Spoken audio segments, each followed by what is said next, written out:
My story started maybe 5 years ago. And if you had met me 5 years ago, I mean, you would have never guessed that I was going to give my life to Christ. I never thought that I would be leaving Islam. I was the proud son of an immigrant father, somebody who had built his entire life really through Islam, through his faith. Our identity wasn't just, a religion. It was our survival. What my father told me at the time was, Sharik, this is our chance to show people what real Islam is really like. All of a sudden, I inherited this very intense performance culture. The entire weight of Islam was weighing on our family. It's a huge responsibility. It really is. We were praying in Arabic, which honestly was something I didn't fully understand, but I did it anyways. That's what's really flipped a switch for me, was when I started to comprehend it and I started translating it in English and reading it. What do I actually believe in? The whole time, it still felt just distant and cold and unreachable. Underneath it all, it was just quiet doubt. I was like, why does God feel so far from me? Why am I doing all this? Why do I feel empty? Muhammad said that he didn't even know where he was going to go.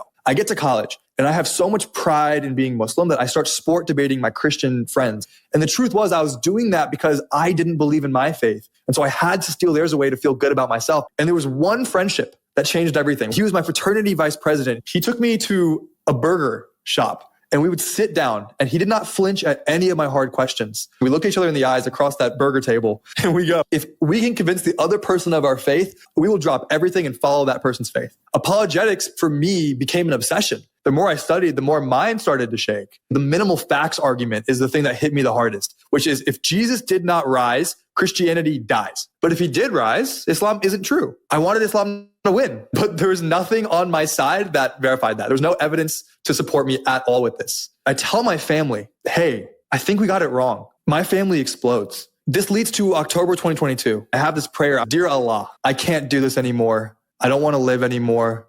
My heart is in so much pain. I'm hopeless. Please help me. That was the night that I almost took my life because even though I had accepted Jesus, I hadn't let him heal me yet. The next day, I woke up and I was under grace. And for the first time in my life, I felt grace. And it's crazy because I prayed to Allah, but for some reason I knew this grace wasn't from him. Wow. Doors that I could not open myself, opened for me. Light entered. And that was the moment I knew. Am I under grace? Because I accepted the crucifixion. I couldn't deny it anymore. So Islam was off the table. I knew it wasn't Allah because that whole religion was blasphemous at this point. I was like, this isn't true. But the history, the scripture, the stories of Jesus all of a sudden came alive to me. I start praying to Jesus. I start reading the Bible. And when I finally surrendered deep down, I became living proof of the gospel. He met me where I was at and he restored me.